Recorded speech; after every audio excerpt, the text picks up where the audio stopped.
All right, good evening, everyone, and welcome to this late night episode of the Fans from the Stands. I'm here with my guy, Damon Jones. Damon, what up, boy? What up, man? How you doing? How you doing? Good. Everything's good, man. Everything's good. What a weekend for football it was, right? Yeah. We had some amazing games in the NFL playoffs, man. So is that what you want to get to right now? Of course, we gotta talk about current events. You already know. All right. So, man, I gotta say this. I genuinely thought that the Ravens would win yesterday, but and we had an offline conversation about this, and I think I remember specifically telling you that if the Ravens limit their mistakes, they're gonna win the game, right? hmm And what ended up happening? Oh, they ended up being the only team making mistakes. Yeah, they exactly, and like Lamar Lamar was making Lamar was making mistakes, and yeah, it ended up costing them the game, man, for sure. I agree, and I think just to piggyback a little bit off of that, I think that the Ravens' game plan was a little scrambled. I didn't think that they went in there with a direct game plan or anything that they wanted to attack or anything that they wanted to do. And we Yeah, all know what the Chiefs, I know defensively they went in there and the Ravens thought that they could play zone defense and it was getting them burnt up in the first half. And as you yeah, see, the Chiefs dropped 17 points and they had 0 points in the second half when the Ravens went man. And they started bringing a little bit more blitzes. Now they started to disguise the blitzes a little bit in the second half, which helped with the overall pressure and flustering Patrick Mahomes and getting the ball out of his hand quicker. But I think overall the offense and their game planning, they just went in there kind of blind and they figured that they would see what the Chiefs were trying to do to them and try to exploit that, and it didn't work. exactly. And just to piggyback off what you were saying, um, a lot of Ravens fans were saying the same thing that you're saying. Is like they didn't go into the game with anything new planned, right? So their offense and stuff was predictable. So yeah, that's when it's But, predictable like but that. Yeah, not even that. The Ravens didn't even take advantage of the opportunities, right? Like you're down in the red zone. You say Flowers, you make a great catch, you dive, yeah, and you have the football hanging out there. So Ladarius Sneed, shout out Ladarius Sneed. He made a great play. He had just got burnt about 2 plays before that, and then he yes, turned sir. around and forced the fumble on the goal line in the end zone to get a touchback. So you just think of things like Exactly. that. Lamar Jackson threw a terrible interception down in the red zone. That's 6 points. That's 14 to 6 points taken away. Um, so Exactly. when you think of things like that in football being a game of inches, like 'cause it was at the 1 yard line, like the half-yard line, right? Football is Yeah. literally a game of inches. So when you think of things like that and think of those mistakes were crucial. Meanwhile, the Chiefs played an overall clean game. Now, I don't think penalties were a huge factor. Now, the Ravens did start to unravel a bit and they started to get a little sloppy. I thought that the defense was overly aggressive in trying to hit Patrick Mahomes, which led to a couple of roughing the passes, and you had some personal fouls on the Ravens. So Yeah. kudos to the Chiefs, man. Shout out Patrick Mahomes. It's Patrick Yes, sir. Mahomes' league, and the 31 other teams, they just playing in it. They just playing in it. That's all. I know. Trust me, man. I'm an Eagles fan, so I know from last year, bro. I know from last year that Yeah, it's Patrick Mahomes' league. Yeah, for sure, 100%. definitely. 100%. Yeah. But other than that, how did you feel about the 49ers and Detroit Lions? I thought the Detroit Lions came out with a great game plan, and I overall think the same thing that got the Lions to the NFC Championship game came back to bite them. Exactly. I think Dan Campbell he he he risked it like too many times, man. Too many Right, times. right. Sometimes you just gotta go with the simple play, man. With the simple plays. That's it. Excuse me.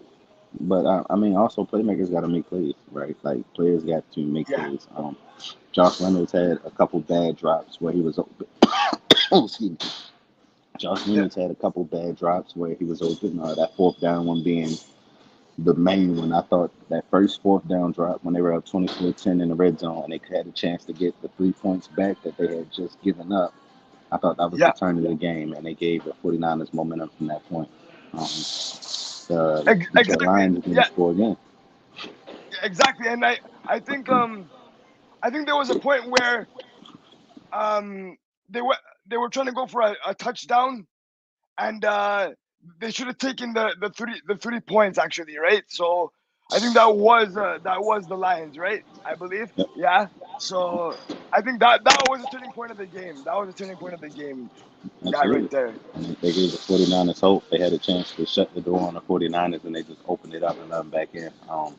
And he did it twice. Exactly. Twice down there inside the red zone instead of just taking the 3 points. That would have been 6 points, especially in a game where you lose by three.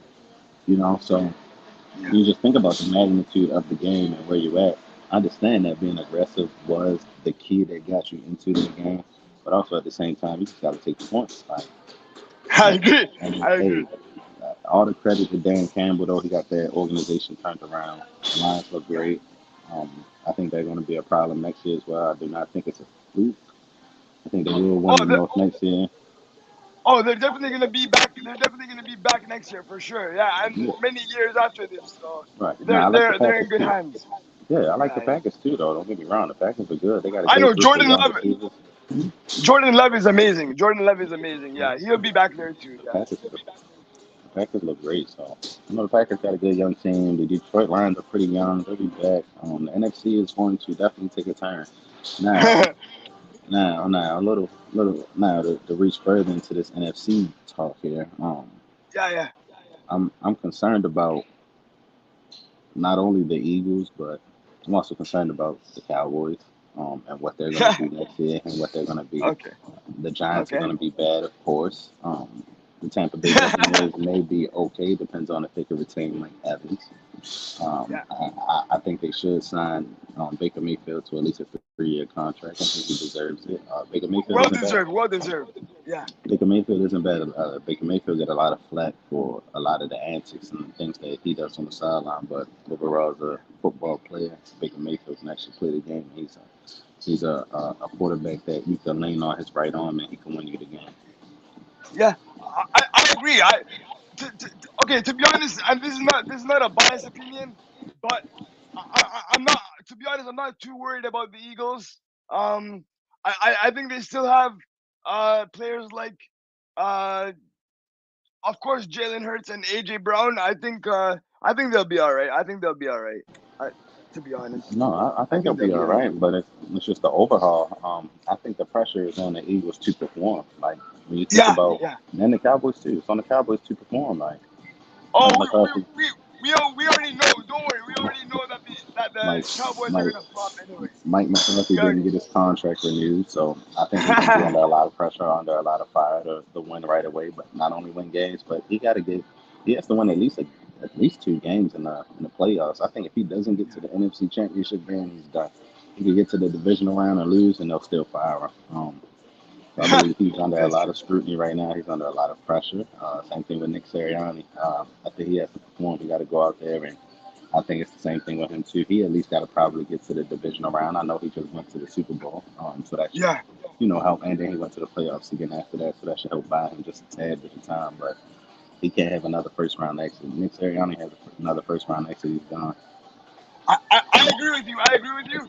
But like you said, I'm willing to give him the benefit of the doubt because I think it was more. I think it was more like the offensive coordinator and the switch of the defensive coordinators from Desai to Patricia that was the problem because like Darius Slay said, um, you had to learn two different defenses in like a span of what 6 weeks or something like that, right? So yeah, I think the switch of defensive coordinators and the offensive coordinator were the problem.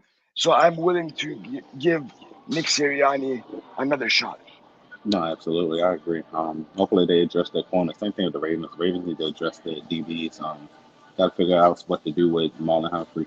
Ronnie Stanley didn't have the best game. Got to figure out how you could reconstruct his contract. If the Ravens try to cut Yeah, him, that's 17 million in dead money, so you can't cut him. You have to stick with yeah, him at least through this year. I believe this would be the final year of his deal until they're able to cut him without any penalties. So Yes. they got to find a way to reconstruct Ronnie Stanley's deal because this Baltimore Ravens team is going to look completely different next year. You got Matty BK who's due for a big contract. You got Odell Beckham who's leaving. You got Rashad Bateman who you got to make that 5th year decision about, right? Because you know he's a Yeah. first round draft pick, so they got to decide if they want to pick up his 5th year option or not. Um, Exactly. you got a lot of things are going to happen in Baltimore. Patrick Queen is up for free agency. So there's a Yeah. lot. So I don't. I think the Ravens have to prioritize who they want to keep, and I think the first priority should be Justin Madubuike. You got to solidify your interior D line. You got to get him. Yes. He led D lineman in sacks. I believe he had 13, 14 sacks, which is outrageous for a one tech. Um, Yeah. so you got to figure it out. Davion Clown is probably gone. He played his way into a big time contract. He'll probably get like a Yeah. 2 year, maybe like $20 million deal somewhere. Kyle Van Noy, you might be able to get him back on a vet minimum, which I think will be a good look. Yes. And to be honest with you, I like Trent Simpson. I think we should let Patrick Queen walk as hard as that is for me to say, especially as a fan and especially as someone who really enjoyed the Ravens defense this year. I think you let Patrick Queen walk. I think he was a product Yeah. of Roquan Smith because when it was just Patrick Queen, he wasn't producing. He didn't produce until Roquan Smith stepped into the building. So, Okay. That you makes know, sense. the Ravens. What do you think? What do you think about the performance of Hamilton? I thought Hamilton is great. He's an All Pro for a reason, and he showed that. I love Hamilton. I hope, well, not even I hope, but I know the Ravens will lock him up. The Ravens will definitely not Yeah. let him walk. You cannot let a guy of that caliber walk. I still can't believe the Ravens got him with the 14th overall pick. To be honest with you, Yeah. that was a steal. We talked about a top five player from that draft, and you got him with the 14th pick. He kind of fell into the lap, and he's perfect for the Yeah. system. The Ravens are always big on safeties. They always got good safeties. Dewan Yes. Landry, Ed Reed, and now you got Kyle Hamilton, right? So Yeah. even Geno Stone. Geno Stone is up for free agency this year. The Ravens got a lot to figure out, man. He led the league in interceptions. I'm sure he played his way right out of Baltimore as well. So Ravens got a lot to figure out, but I do think that the Ravens draft pretty well because you figure Trick Simpson, who I believe will step in and be a major contributor next year. He was in the 3rd round. You got Geno Stone, who came out the 7th round. Um, Yeah. so the Ravens draft pretty well. I'm not too concerned about how they will draft, but I'm more concerned about how soon those guys will contribute, especially when you start thinking about windows, right? Lamar's going into year 7. I still think Lamar has another level that he can take it to. Yes. I was extremely disappointed in his play as well. I did not think he played the greatest. You Yeah. know, Me too. Me too. Me too. what's your thoughts on Lamar play?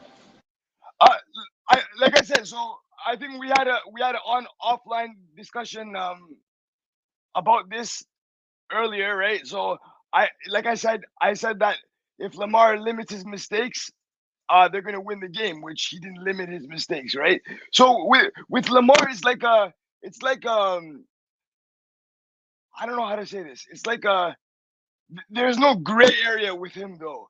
You know what I mean? There's no gray area. It's either he plays really well and the Ravens win, or he plays really bad or kind of bad and the Ravens lose. So it's not really a gray area in which he can play in the middle or not so good and they still win, right? Does that make sense? 100%, absolutely. I agree with you all the way. First things first, make sure you guys follow the YouTube Fans from the Stands podcast. Yes, Go sir. like the page on Facebook, Fans from the Stands. Shout out Carl, shout out the producer. I want to give him a shout out for everything that he does, all the behind the scenes work. And yeah, make sure you guys go follow that Fans from the Stands on Facebook, Fans from the Stands on YouTube. Yes, Um, sir. Now, I I do agree with you that I do agree with there not being a gray area with Lamar. It's either he's really good or he's really bad. I Yeah. think when the pressure gets to him, which and this is with any quarterback, but when the pressure starts to get to him, he gets happy feet, right? He starts to get a Yeah. little flustered. He starts moving around. I thought he did a good job a couple of times resetting the pocket, but I thought other times he should have just took off from the pocket, especially with Yeah, Lamar and use being one his of the legs. best. Yeah, especially with Lamar being one of the best rushing quarterbacks against a 4-man rush. You can't allow a four-man rush to box you in and allow that to defy your game. I thought the Ravens went in there trying to showcase Lamar versus Patrick Mahomes, and it backfired. Um, you Yeah. can't sit up there and try to go pass for pass with Mahomes and expect anything to come out of it. Mahomes is a great quarterback. He's smart. He's top five quarterback ever already, and it's a reason that he's been to six straight AFC Championship games and what, four Super Bowls now in the span of six Yes. years, which is crazy when you think about it, right? Yeah. I agree, man. Absolutely. I agree, man. He's like, and that's why I think, and not to say this, but that's why I think the Chiefs are gonna win the Super Bowl is because kind of like I mean, Patrick Mahomes is like Tom Brady, and not saying that he's at that level yet, but he's like the NFL's He's golden ascending boy, there. right? Yeah, he's Yeah, ascending there though. He's ascending there for sure. exactly, exactly. Yeah, But I don't know. I agree with that. I don't know. I mean, it's just hard to tell. I thought that, well, obviously, he's only lost to Tom Brady and Joe Burrow in the playoffs in his career, which is another crazy stat when you think Yeah, about it. yeah, At this point in their careers, he has what, like 7,000 more passing yards than what Tom Brady has, and what, like 50 more touchdowns. So he's gonna yeah, shatter. He's gonna shatter all of Tom Brady's records. He's gonna shatter every record for a passing quarterback. In this league that is a pass happy league. And now everybody's looking for the next Patrick Mahomes. At one point in time, you were possibly looking for the next Lamar Jackson. Now you're looking for the next Patrick Mahomes. And who will be the next Patrick Mahomes? Now, speaking of the yeah. next Patrick Mahomes, how do you feel about Caleb Williams? Man, oh man, that guy. You know what? Like I think that I'll say this. I think I don't know how to say his name, but Penix is a little bit a bit better than Caleb Williams. A bit better, Ooh, yeah. I think okay. so. I'm I not think mad at so. that. I like Michael Yeah. Penix a lot. Yeah. I think with Michael Penix, with him being, I think he's 23 years old, 24, which is only like a year or two younger than Lamar, which is crazy to think because Lamar's going into year seven of the NFL, right? Yeah. So I think that with Michael Penix being a little seasoned, being an older guy, I think that he can come into an organization that he could be a day one starter, right? He'll have Yeah. that maturity level that you're looking for out of your rookie quarterback. I like Caleb Williams a lot. I kind of buy the hype and I kind of don't. And I know I shouldn't be on the fence, especially when you I talk don't. like, hey, do you like this guy? Do you not like this guy? Try not to be on the fence because then it's like, if he turns out, I can say, hey, I did say I kind of like him. And if he turns out wrong, I say, hey, I kind of didn't like him. So I'm going to go ahead and I'm going to buy everything that he's selling. I do Yeah. think Caleb Williams will be great. Now, the thing that comes down to it is what are the Bears going to do? If you're the Chicago Bears, what do you do? Oh, that's interesting too. That right? Because Chicago has Fields right now, right? Hmm. They have Fields right now, so it's gonna be I would keep Fields. Me personally, I would keep Fields. Right. I Now, would keep Fields and do you go trade on. out of the first pick or do you trade out of the first overall pick though? Yes, yes. How You far do trade you trade back? not too far. Maybe a couple spots. Maybe a couple spots. Right, because Just we know the Patriots need a quarterback, right? So we know the yeah, Patriots yeah, are yeah. going to draft a quarterback. I believe they have the second overall pick, so we know they're going to draft a quarterback. I think Okay. you can't go any further than three. They have the 10th Yeah, overall pick as well, but you definitely can't go any further than three because if you believe in Justin Fields, you're only trading your first overall pick with a team who's going to draft a quarterback, knowing that the New England Patriots are going to draft a quarterback. So exactly. you only trade that pick to a team that's looking for a quarterback.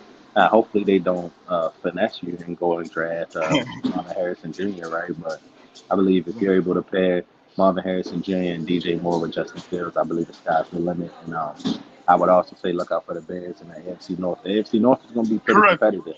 And I'm gonna go on Yes, record. sir. And I'm gonna say that right now. The Bears are gonna be good. The Packers are gonna be good. The Lions are gonna be good. And then you got the uh, who's in the North, the Vikings, right? Oh, So the Vikings. Yeah, yeah, you'd yeah. be surprised. And they Oh, got Justin Jefferson back, right? So they're gonna have him exactly. back. I believe Kirk Cousins is gonna come back. So the AFC North is going to be pretty competitive, a lot more competitive than what I believe people are imagining that it will be. Yes, sir. Yes, sir. And I think that actually going to another division, but Cleveland is going to be much better as well. The Cleveland Browns are going to be so much better as well. Yeah. 100%. I They get Deshaun Watson back. I think he's an awesome quarterback. He get a lot of flack. I mean, I know he was doing all the massages and everything. I get it, yeah, and that's the yeah, that's the hot thing to talk about. That's the easiest thing to talk about. But I think everybody forgot how stellar of a quarterback he was until that Baltimore Ravens game the second time around where he literally took over. So we know that's still in him, and he's still capable of these things and capable of winning games on his right arm. Um, yes, I like the Cleveland Browns. They're gonna have a great defense. They get a lot of guys back. So, I mean, the Cleveland Browns defensively are always a good team. It's usually just their offense that they have to get together. Sorry, I feel sorry about Nick Chubb. I wonder what they're gonna do about that. If I'm the Browns, I'm definitely looking to probably draft a running back. You have to. Um, yeah. so it's tough. It's tough with the Browns right now. I think they got to adjust the O line as well. So we'll figure it out. Once again, you see it down there, the AGT Network on social media. Follow us on Facebook.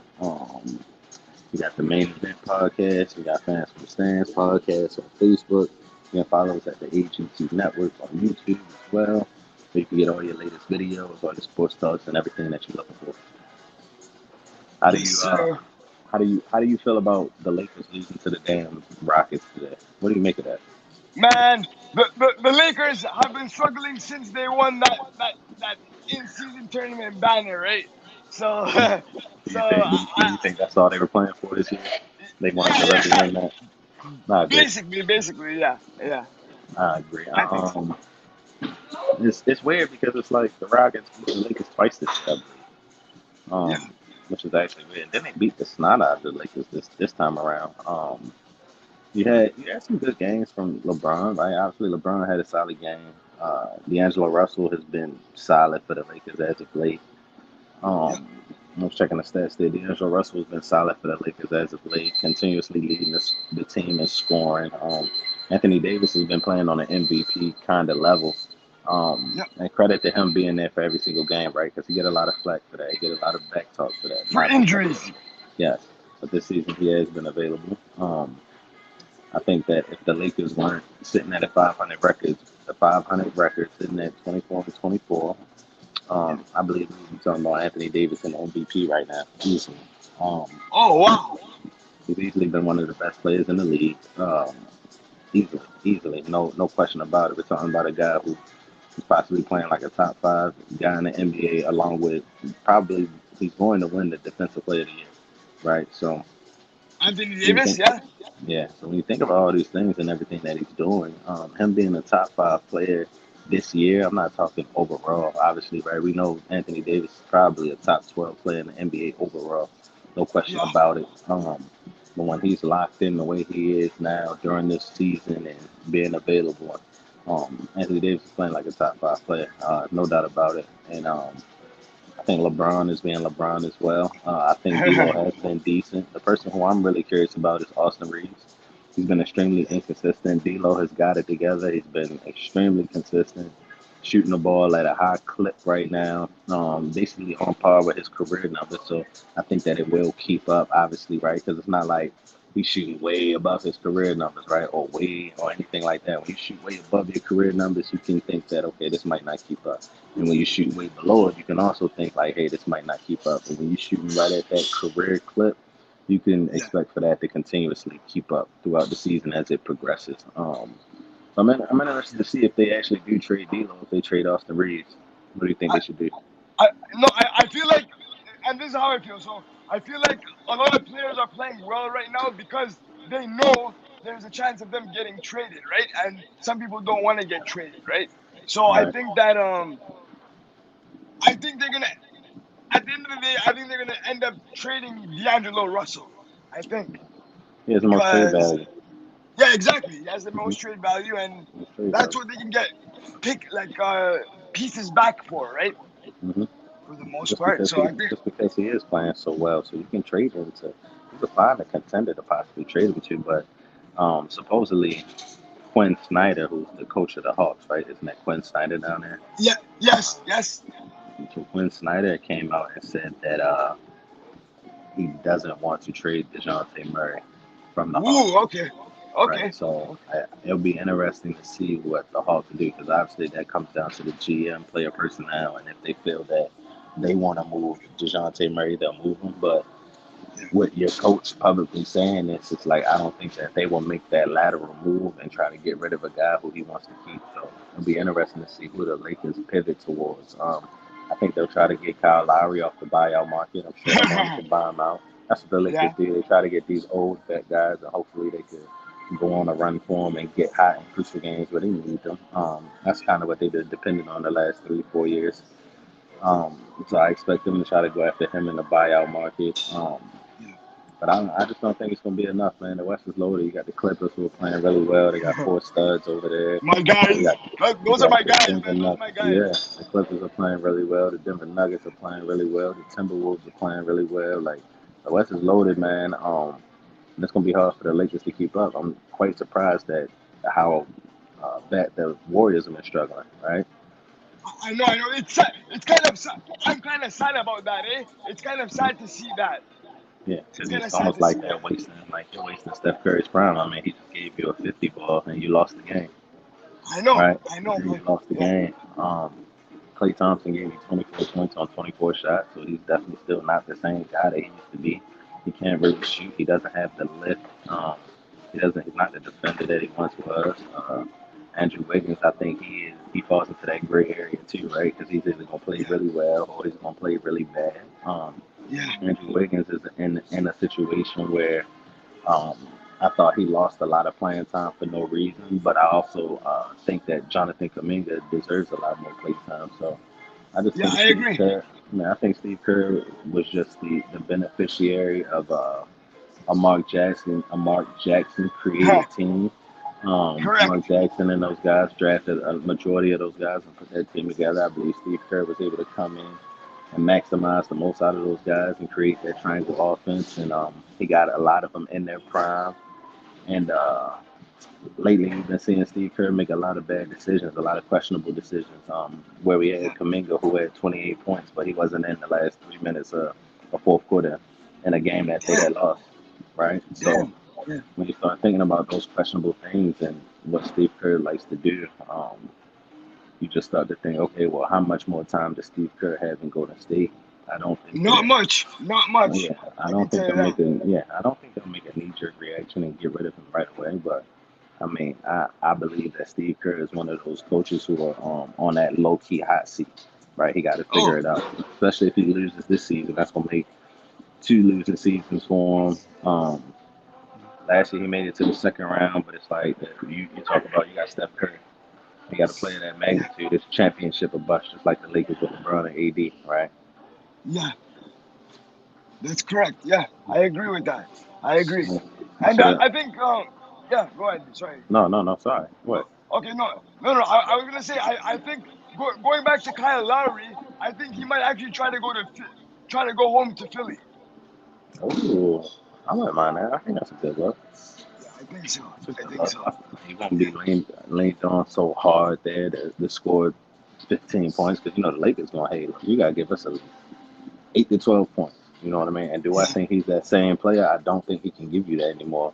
He's obviously, they call him Bulldog, and he's gonna be great on defense, but I don't think he's giving you 8 to 12 points anymore. He's not giving you that super efficient shooting anymore. So it's like I don't know, man. I don't know where the Lakers go. I think the Lakers are caught in a bind where they spent a lot of money and a lot of assets on Anthony Davis and LeBron James, and I just think that they can't really recoup from it, and they're continuously spending assets and Yeah. in the future, right? So now they're trying to trade their 2029 first round pick. And when you think about it, it's like, why would you? We're gonna go a little bit over time here, but when you It's think okay. It's about okay. Yeah. when you think about it, it's like, why would you trade the 2029 pick this year when if you save it, you get two more first round picks? Because the Yeah. Pelicans have to make a decision if they want to pick from this year or next year. And then Yes. after Correct. that, then your 2030 first round pick becomes eligible in the summer this year as well. So they'll have the 2030, 2029, and they'll have the 2024, 2025. So when you think about having three first round picks, and you think about having guys who are tradable with tradable contracts like Rui, Vando, D'Lo has a very tradable contract, especially if he keeps playing at this level. Austin Reeves has a tradable contract. Yeah. Do you want to package those guys up in those 2 to 3 first round picks and you try to deliver for like a Donovan Mitchell? Do you try to get a Trey Ooh. Young? You know what I mean? So it's like you can hold on to those picks this summer. You can make a bigger splash trade, but Yeah. I don't know, man. I think the Lakers just always want to win right now. They don't think about, you know what? Let's try to wait this out and see what next year looks like. Because I mean, LeBron James is 39 years old, right? And he's still playing at They're a not high gonna level. wait. So They're yeah, not gonna wait. Yeah, they're not gonna wait no, for it. Yeah. exactly. So, But I don't know, uh, man. just one more question for you, and then we can maybe wrap this up. But do you think Zach Levine will be traded? I don't know. I don't. It's hard to figure out a market for Zach Levine, right? It's Yeah. like, what's his market? What's his value? Yeah. He's a high scorer, but he's a high volume scorer. So he's going to take a lot of shots, and he's going to take shots away from guys. It's like, is he a one or is he a two? You know what I Yeah. mean? Is he a point guard? Is he a shooting guard? Obviously, he's a shooting guard.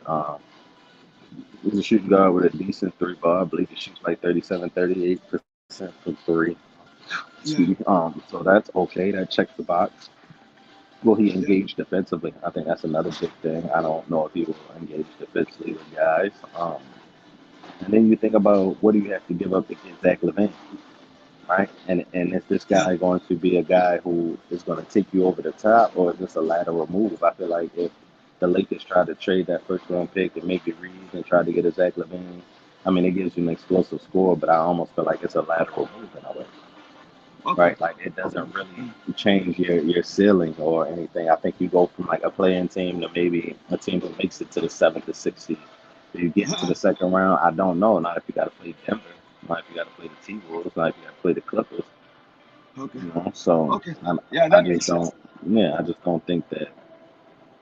I'm not saying that this season is a wash for LA, but I mean they're 500. We're getting closer to the deadline, so obviously they're feeling more pressure to make moves. Yeah. Um, And I just, if I was Rob, hopefully Rob listens to this. Rob, if you ever tune in, you hear us out, listen to this, man. Just sit this season out. I'll find a way to save Bron injured for the rest of the year, AD injured for the rest of the year.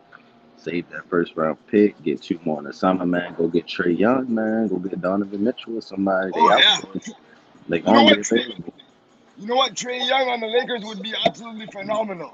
That'd be Absolutely phenomenal. phenomenal. That give them that scoring punch. Then LeBron could really chill, Yeah. you Yeah. know. So Exactly. yeah, I don't know, man. Hopefully they figure it out, though, man. But like I said, shout out to the Okay. Clippers, man. The Clippers look good. Clippers Yes, look good. sir. My boy, shout out to my boy Russell Westbrook for sure. That guy is too good, man. Too good. Too good, man. Thank you, Sophia. We appreciate it the comment. Thank Uh, you. thank you. But no, the Clippers look good, man. I don't. They look. Hey, you think they can beat the Nuggets, though? How about that?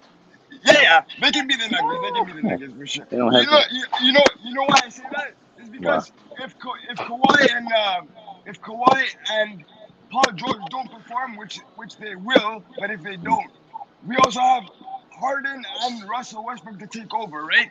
Which Mm-hmm. they can. Which they Mm-hmm. can. Mm-hmm. Never mind the fact that Russell Westbrook comes off the bench, but he Mm-hmm. still can take over. He still Mm-hmm. can take over. You can Definitely. absolutely, Yeah. absolutely. And I think that was mature of him, and that was solid of him to want to come off the bench and make it work for the team. That's Yeah. called sacrifices. So when you make a sacrifices of that nature and you're doing things of that magnitude, it's like the sky's the limit for that team. And I think that's what really helped them with their chemistry as a team, right? Like Yeah. Russell Westbrook said, you know what? I'll come off the bench. Don't worry about it. Your team chemistry goes up plus 100, right? So Exactly. um, I'm excited for the Clippers, and I do hope that they can beat the Nuggets. I mean, I just don't know if it's like Yoke is gonna get his, right? Jokic, yeah, he's always gonna Yoke score. gonna get Yeah, his. Yeah, Yoke gonna get his. I think it comes down to can you limit Jamal Jamal Murray? Murray. Can you limit Michael Porter Jr.? Can you limit Aaron Gordon? Can you not let these other guys get involved? That becomes Yeah, the issue because if you let these other guys get involved, if you leave them open, we all know Yoke is one of the best passers in the NBA as well, so he's gonna find them. definitely, Um, definitely. Yeah, so it comes yeah, down to that. But I think the Clippers are a well built team. They're a great organization. They got two great wing defenders. I think Paul George gets a little bit more credit for being a defender than what he really is now. Um, yeah. I think Kawhi is Correct. still awesome on defense whenever he's ready. When he gets to the playoffs and he got to lock in, Kawhi's great on defense. I give him that. I would not Yes, take sir. that away from him 100%. He will lock you up. Um, Yeah.